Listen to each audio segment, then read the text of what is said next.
Наряду с Алекминским и Вилюйским районами Алдан также попал в зону траектории полета. О том, как готовились алданцы к этому событию, смотрите в следующем сюжете. Все структуры в режиме готовности. С космодрома «Восточный» был произведен запуск ракеты-носителя «Союз-2». Алданский район наряду с Алекминским и Вилюйским попал в зону траектории полета. От зоны предполагаемого падения частиц до ближайшего населенного пункта села Хатыстыр 50 километров.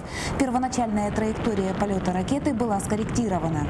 Учитывая, что первые варианты районов падения задевали наши территории населенного пункта села Хатыстыр, построенный уже тогда нефтепровод и проектируемый газопровод «Сила Сибири».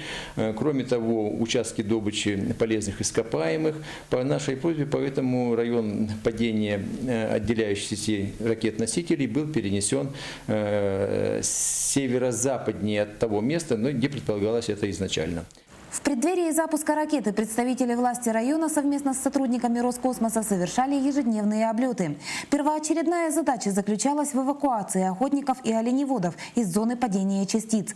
Жители сохраняют спокойствие, однако некоторое волнение все же присутствует. Оно вызвано опасением последствий. Впрочем, по словам специалистов, страхи беспочвенны.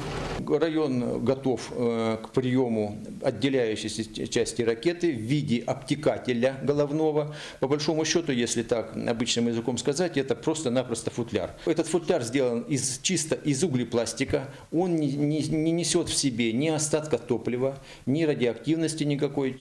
Упавшие на обозначенную территорию части ракеты планируется вывести на космодром «Восточный» для утилизации. Однако, каких размеров будут обломки, пока прогнозировать сложно.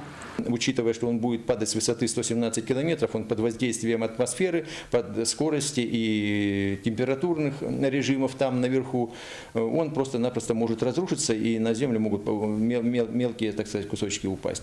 О том, как прошел полет ракеты-носителя над Алтанским районом и каких размеров обломки упали на территорию Южной Якутии, будет известно позднее. Татьяна Вахнина, Сергей Шипачев, Дмитрий Заливин, НВК «Саха», Алдан.